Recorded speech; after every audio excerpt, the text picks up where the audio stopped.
राष्ट्रीय एकता सरकार के संदेश कार्यक्रम में आपका स्वागत करते हुए मुझे बहुत खुशी हो रही है। मैंने फोन लट्ट हूँ, राष्ट्रीय एकता सरकार के प्रधानमंत्री कार्यालय का प्रवक्ता। सबसे पहले मैं राष्ट्रीय एकता सरकार के रक्षा मंत्रालय की कमान श्रृंखला से कुछ बटालियनों के हटने के मुद्दे पर बात करना चाहूँगा। राष्ट्रीय एकता सरकार का रक्षा मंत्रालय निरंतर उन सभी क्रांतिकारी बलों के साथ सहयोग करने का प्रयास कर रहा है जो आतंकवादी सैन्य शासन के अन्यायपूर्ण शासन से पूरे राष्ट्र को मुक्त करने के सामान्य लक्ष्य को साझा करते हैं। इस प्रयास में राष्ट्रीय मुक्ति और वर्तमान सैन्य परिस्थितियों की आवश्यकताओं के आधार पर सैनिकों को पुनः नियुक्त और पुनः तैनात करना कभी-कभी आवश्यक हो जाता है। विभिन्न कारणों से कुछ बटालियनों ने राष्ट्रीय एकता सरकार के रक्षा मंत्रालय की कमान श्रृंखला से हटने का निर्णय लिया है। हालांकि कई बटालियन आचार संहिता का पालन करते हुए कमान श्रृंखला के तहत कड़ी मेहनत से सेवा करना जारी रखे हुए हैं और मंत्रालय की कमान के तहत शामिल होने की इच्छा रखने वाली बटालियनों से कई आवेदन प्राप्त हो रहे हैं।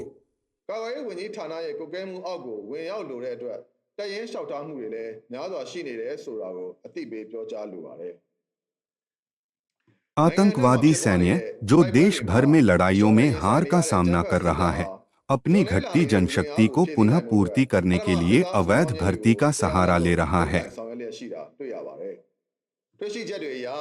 रिपोर्टों के अनुसार एक वर्ष के भीतर प्रति सप्ताह 10 तक अवैध भर्ती के मामले सामने आए हैं, जिनमें पड़ोसी देशों से जबरन भर्ती, महिलाओं की भर्ती और जेलों से युवाओं की भर्ती शामिल है।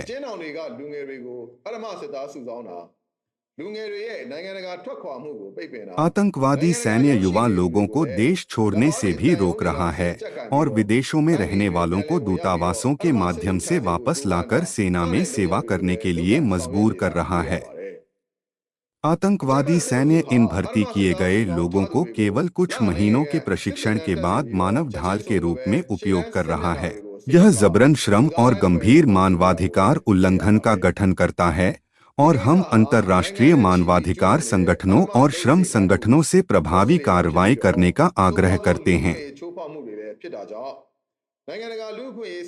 हम पड़ोसी देशों से भी अपील करते हैं कि वे विभिन्न कारणों से हिरासत में लिए गए म्यांमार नागरिकों की रक्षा और समर्थन करें, बजाय उन्हें आतंकवादी सैन्य शासन को सौंपने के, जो उन्हें मौत के मुंह में भेजने के समान होगा। इसके अलावा हम विदेशों में रहने वाले म्यांमार नागरिकों से भी आग्रह करते हैं कि वे अपने संबंधित देशों द्वारा जारी कानूनों का सम्मान करें और उनका पालन करें और अपने संबंधित समाजों की संस्कृतियों और मानदंडों के साथ सामंजस्य में जीवन व्यतीत करें।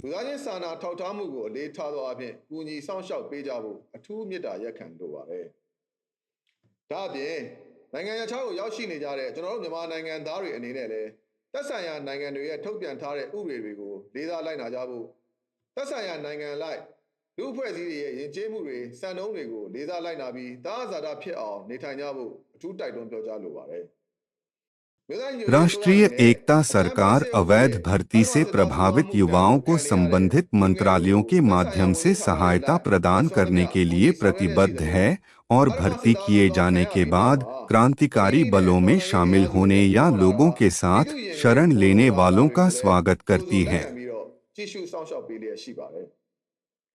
क्षेत्रीय सीमांकन के संबंध में राष्ट्रीय एकता सरकार कार्यालय में आने के समय की मौजूदा सीमाओं को बनाए रखना जारी रखे हुए है। हम राज्यों और संघीय इकाइयों के गठन और क्षेत्रीय सीमांकन के मुद्दों के शांतिपूर्ण वार्ता और समाधान के लिए प्रतिबद्ध हैं। जब संक्रमण का समय आएगा तो हम अपनी कार्रवाई को लोगों की इच्छा पर आधारित करेंगे, यह सुनिश्चित करते हुए कि कोई भेदभाव न हो। सामंजस्यपूर्ण और सर्वसम्मत परिणाम प्राप्त करने के लिए सभी प्रमुख हितधारक राजनीतिक संवाद में शामिल होंगे। हम 3 फरवरी 2025 को जारी किए गए संयुक्त घोषणा पत्र के स्पष्ट बयान को पुनः पुष्टि करना चाहते हैं, जिसमें यह जोर दिया गया है, क्रांतिकारी बलों के बीच उत्पन्न होने वाले किसी भी विवाद को सहयोगियों के बीच संघर्ष के रूप में माना जाएगा और संवाद और वार्ता के माध्यम से शांतिपूर्वक समाधान किया जाएगा। संघीय लोकतंत्र की स्थापना के प्रति अपनी प्रतिबद्धता के तहत राष्ट्रीय एकता सरकार संबद्ध क्रांतिकारी बलों के सहयोग से संघीय संक्रमणकालीन व्यवस्थाओं के अनुच्छेद एफटीए का मसौदा तैयार कर रही है।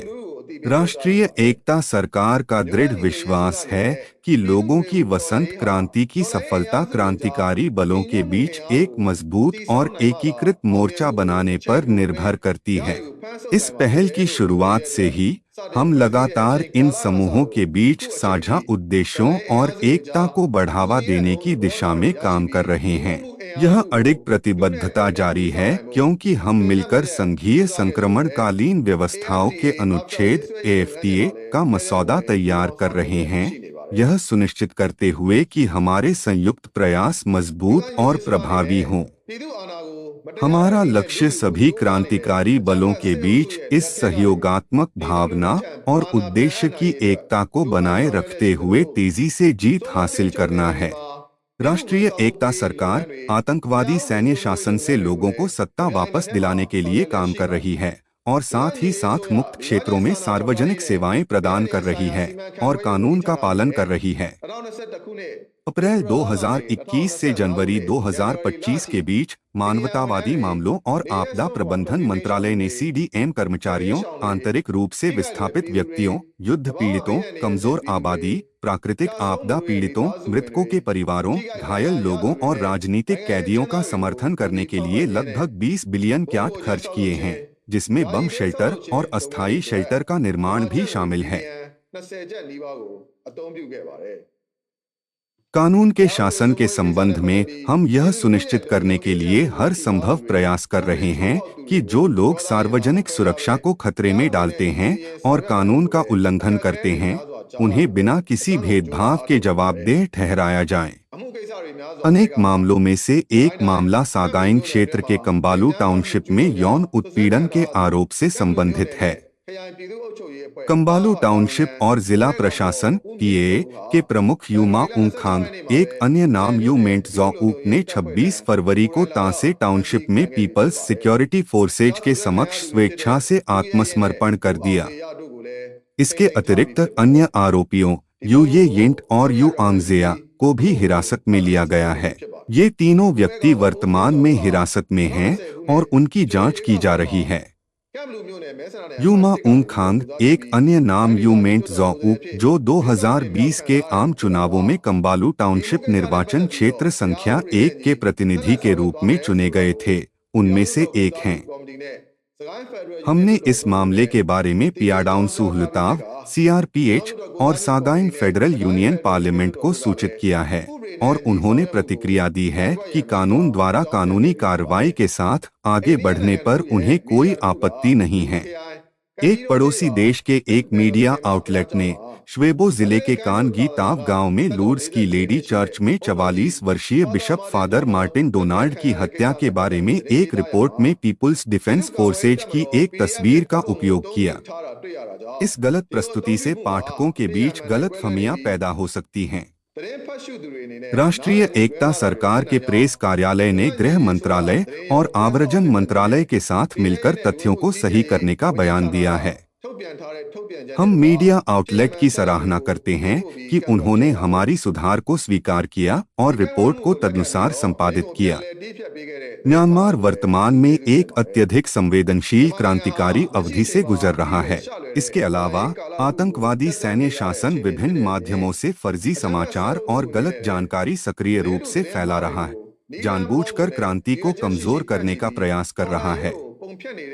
ये कार्य करने के लिए वे महत्वपूर्ण वित्तीय संसाधनों का उपयोग कर रहे हैं। इसलिए हम मीडिया संगठनों से विशेष सावधानी बरतने का आग्रह करते हैं। राष्ट्रीय एकता सरकार प्रेस स्वतंत्रता और मीडिया संबंध पर हमारे पहले जारी किए गए बयान में उल्लिखित सिद्धांतों का पालन और कार्यान्वयन जारी रखेगी। जनता की वसंत क्रांति की सफलता का श्रेय पूरी तरह से पिछले 4 वर्षों में पूरे जनसंख्या के अडिग समर्पण और सामूहिक प्रयासों को जाता है। हर एक व्यक्ति की दृढ़ प्रतिबद्धता और अडिग भागीदारी के माध्यम से ही हमने अब जो जीत देखी है उसे हासिल किया है। उस बुजुर्ग महिला से लेकर जिसने क्रांति के लिए अपनी आखिरी प्यारी थना का सुगंधित बालियां हटा दी, उस युवा कार्यकर्ता तक जिसने हर महीने अपनी कड़ी मेहनत से कमाए गए आय का एक हिस्सा नियमित रूप से अलग रखा, ये बलिदान अमूल्य हैं। इनमें वे भी शामिल हैं जिन्होंने इस कारण के लिए अपना रक्त, मांस, जीवन, अंग और सब कुछ जो प्रिय है दिया है। प्रत्येक व्यक्ति का प्रयास म्यांमार के नए इतिहास में एक अटल निशान है, जिसे हमारे राष्ट्र की कहानी के अभिलेखों से मिटाया नहीं जा सकता। राष्ट्रीय एकता सरकार लोगों की इच्छा का सम्मान करने और अपने प्रयासों को उनकी सामूहिक शक्ति पर आधारित करने की प्रतिबद्धता पर कायम है। हम लोगों की आकांक्षा, एक संघीय लोकतंत्र के लक्ष्य को प्राप्त करने के लिए निरंतर प्रयास करते रहेंगे। अडिग समर्पण के साथ हम इस साझा उद्देश्य को प्राप्त करने तक प्रयासरत रहेंगे, हमेशा नागरिकों की इच्छाओं और हितों को प्राथमिकता देते हुए। अंत में हम इस संबोधन को समाप्त करते हैं। क्रांति अवश्य सफल होनी चाहिए।